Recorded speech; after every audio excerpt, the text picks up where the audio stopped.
Second world war खत्म हो चुका था और इस वॉर ने पूरी दुनिया को दो भागों में बांट दिया था। एक धड़ा वॉर्सो पैक्ट से जुड़ा हुआ था जिसकी अगुवाई यूएसएसआर कर रहा था, वहीं दूसरा धड़ा नाटो पैक्ट से जुड़ा हुआ था जिसमें यूएसए मुख्य रूप से सबसे बड़ा देश था।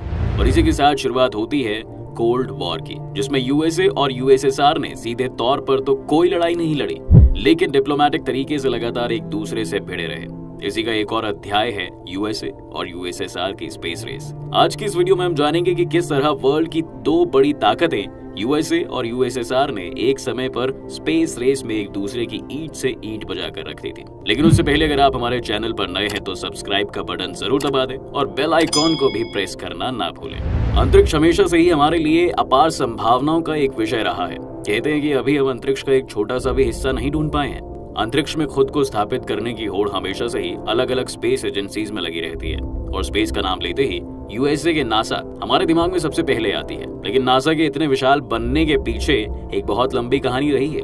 यूएसए और यूएसएसआर एक समय में स्पेस फ्लाइट अचीवमेंट में अपनी टेक्नोलॉजिकल जीत हासिल करना चाहते थे। इस कहानी की शुरुआत होती है 1954 में, जब अमेरिका स्पेस पे एक आर्टिफिशियल सैटेलाइट भेजने की बात करता है। इसी के अगले साल अगस्त 1995 में सोवियत भी इस जंग में कूद पड़ा और कह दिया कि वह सबसे पहले अपनी सैटेलाइट को अंतरिक्ष में भेजेगा। इसी के साथ शुरुआत हो जाती है एक स्पेस रेस की, जिसमें दोनों ही देश आगे जाना चाहते थे। इस कहानी का सबसे पहला बड़ा मौका आता है 4 अक्टूबर 1957 को, जब सोवियत संघ अपनी सबसे पहली आर्टिफिशियल सैटेलाइट स्पुतनिक 1 को स्पेस में लॉन्च कर देता है। उस समय सोवियत ने जो टेक्नोलॉजी अपनी मिसाइल को अंतरिक्ष में भेजने के लिए इस्तेमाल की थी वो थी इंटरकॉन्टिनेंटल बैलिस्टिक मिसाइल। इसके साथ अब सोवियत यूनियन इस स्पेस रेस में यूएसए के एक कदम आगे निकल जाता है, जिसके कारण यूएसए में तनाव की स्थिति पैदा हो जाती है, जिसे स्पुतनिक क्राइसिस का नाम दिया जाता है। और लोग समझने लगते हैं कि टेक्नोलॉजी के मामले में उनका और यूएसएसआर का कोई मुकाबला नहीं है। इस मिसाइल के लॉन्च के कई फायदे उस समय यूएसएसआर को यूएसए से ऊपर दिखाते हैं,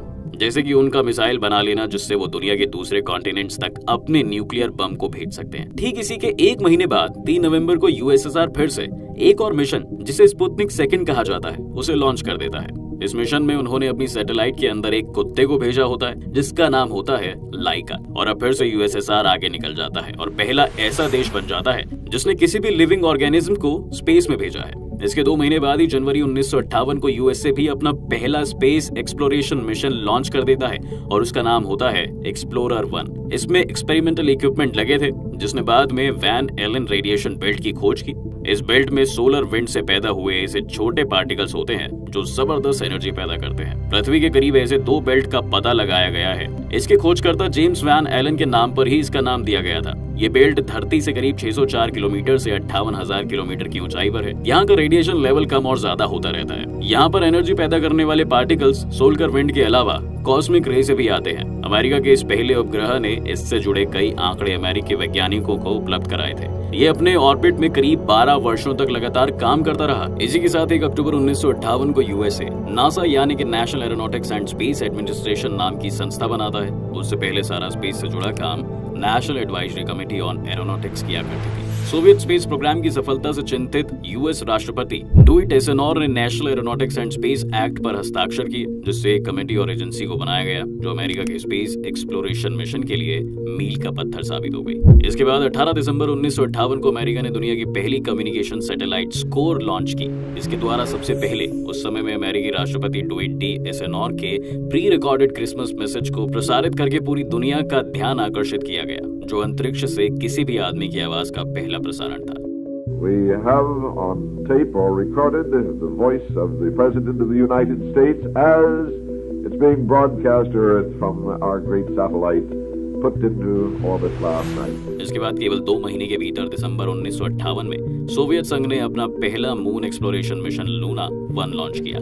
लेकिन तेज गति की वजह से यह गलती से चांद के ऑर्बिट से बाहर निकल जाता है और पहला ऐसा मिशन बन जाता है जिसने पहली बार अर्थ के ऑर्बिट को पार किया हो। चांद पर पहुंचने की इस रेस में बड़ा मोड़ तब आता है जब सितंबर 1959 में सोवियत अपना लूना 2 मिशन चांद की सतह पर सक्सेसफुली लैंड करके दिखाता है। इसके बाद ही कहानी में अगले ही महीने अक्टूबर में सोवियत अपना लूना 3 मिशन भी लॉन्च कर देता है, जिसमें वो अपनी सैटेलाइट को चांद के ऑर्बिट में स्थापित कर देता है और चांद के दूसरे हिस्से की कुछ तस्वीरें भी खींचता है। अब तक इस रेस में सोवियत यूनियन साफ साफ अमेरिका से आगे चल रहा होता है। सोवियत अब अपने बुलंद हौसलों के सहारे अगस्त 1960 में स्पुतनिक 5 मिशन भी लॉन्च कर देता है, जिसमें वो 2 कुत्तों, जिनका नाम होता है बेल्का एंड स्ट्रेल्का, इसके अलावा कुछ चूहे, एक खरगोश और कुछ पौधों को अंतरिक्ष में भेजता है। इसकी सबसे खास बात यह रही कि यह सब सक्सेसफुली अर्थ ऑर्बिट के चक्कर लगाते हुए धरती पर वापस आ जाते हैं। इसी के साथ अब सोवियत डी ऑर्बिट की टेक्नोलॉजी विकसित कर चुका था, जिसका मतलब है कि अब वह किसी भी स्पेसशिप को ऑर्बिट में भेजकर उसे वापस धरती पर लाने में सक्षम था। इन सब चीजों से बौखलाए यूएस के पास अब बहुत बड़ी चुनौती आ चुकी थी और फिर यूएसए भी जनवरी 1961 के महीने में एक हैम नाम के चिंपैंजी को स्पेस में भेजकर उसे सक्सेसफुली धरती पर लैंड भी करवा लेता है, जिससे उन्हें कई महत्वपूर्ण जानकारी मिलती है कि मानव शरीर स्पेस में कैसे रिएक्ट करता है।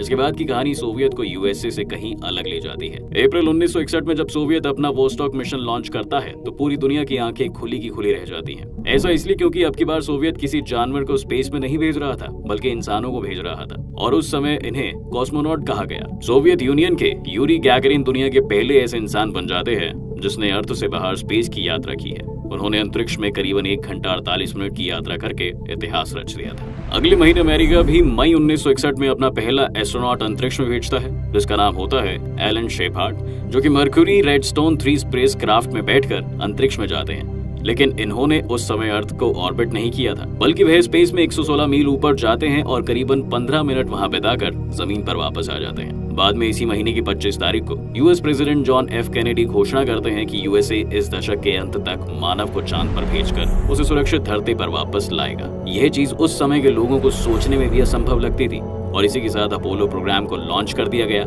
यूएस सरकार ने नासा का बजट बढ़ाकर लगभग 2 गुना कर दिया था। वहीं दूसरी तरफ सोवियत लगातार नए नए कीर्तिमान बनाता जा रहा था और यूएस की चांद पर आदमियों को भेजने की उनकी सोच सोवियत को महज एक मजाक लग रही थी। अब 1963 में सोवियत ने वोस्टॉक 6 मिशन लॉन्च कर दिया था, जिसमें उन्होंने पहली बार एक महिला को स्पेस में भेजा था और वो भी एक सिविलियन महिला को। इस मिशन में वैलेंटिना तेरेश्कोवा नाम की इस महिला ने पूरे 48 बार अर्थ को ऑर्बिट किया था और वह लगभग 3 दिन तक अंतरिक्ष में रही। इसके बाद यूएस ने मार्स को बाईपास करने के लिए भी एक मिशन किया, जिसमें पहली बार मार्स के सरफेस की कुछ फोटो खींची गई थी। इसके बाद आया वो साल जब पूरी दुनिया में स्पेस रेस पर सवाल उठाए जाने लगे। जनवरी 1967 में अमेरिकन एस्ट्रोनॉट्स ईडी वाइट, गज ग्रीसम और रॉजर शेफे की एक मिशन के दौरान मृत्यु हो जाती है। उनकी मृत्यु का कारण बताया जाता है कि उनके अपोलो 1 स्पेस कैप्सूल में आग लग जाने के कारण उनकी लॉन्च पैड पर ही जान चली गई। इसके कुछ महीने बाद ही सोवियत कॉस्मोनॉट व्लादिमीर कोमारोव की भी मौत हो जाती है और उनकी मौत का कारण रहा उनके पैराशूट का फेल हो जाना जब वे धरती पर लैंड कर रहे थे। दिसंबर 1968 में यूएस का स्पेस क्राफ्ट अपोलो 2 दुनिया का ऐसा पहला स्पेस क्राफ्ट बन जाता है जिसमें एस्ट्रोनॉट्स ने अब की बार मून को ऑर्बिट किया था और धरती पर वापस लौट आए थे। अंतरिक्ष की दौड़ में अब यूएस हमेशा के लिए सबको पछाड़ने वाला था। अब दिन आ जाता है 16 जुलाई 1969, जब पूरी दुनिया अमेरिका के John F Kennedy space centre की तरफ अपनी आंखें करके देख रही होती है। मानवता के इतिहास में अब सब कुछ बदलने वाला था, क्योंकि अब यूएस अपने 3 astronauts Neil Armstrong, Edwin Buzz Aldrin और माइकल कॉलिंस को चांद पर भेजने के लिए अपना अपोलो 2 स्पेस मिशन लॉन्च करते हैं। इसके ठीक 4 दिन बाद 20 जुलाई को अपोलो 2 का लूनर मॉड्यूल ईगल सक्सेसफुली चांद की सतह पर लैंड करता है। लैंडिंग के लगभग 6 घंटे बाद 21 जुलाई 1967 को रात के 2:56 पर मॉड्यूल का दरवाजा खोलकर नील आर्मस्ट्रॉन्ग एक सीढ़ी से नीचे उतर कर आते हैं और अपना पहला कदम चांद की सतह पर रखते हैं। इस पल ने मानव इतिहास में एक नए पन्ने को जोड़ दिया था। नील आर्मस्ट्रॉन्ग चांद पर कदम रखते ही कहते हैं, 1 small step for man, 1 giant leap for mankind. पूरी दुनिया के अखबारों में बहुत बड़े स्तर पर इस घटना की हेडलाइंस छपती हैं और अब दुनिया मान चुकी होती है कि इस स्पेस रेस का विजेता यूएसए है। इसके बाद दिसंबर 1972 तक यूएसए की नासा 7 मून लैंडिंग मिशन करती है, जिसमें से 6 सफल होते हैं और एक पूरा नहीं हो पाता। तब से लेकर अब तक नासा ने कई कीर्तिमान बनाए और दुनिया के बाकी हिस्से उससे सिर्फ देखते ही रह गए। आपको यह जानकर आश्चर्य होगा कि यूएसए के अलावा आज तक कोई भी देश चांद पर अपने एस्ट्रोनॉट्स को नहीं भेज पाया और इसी के साथ लगभग 2 दशक चली यूएसए और यूएसएसआर की स्पेस रेस का अंत हो जाता है।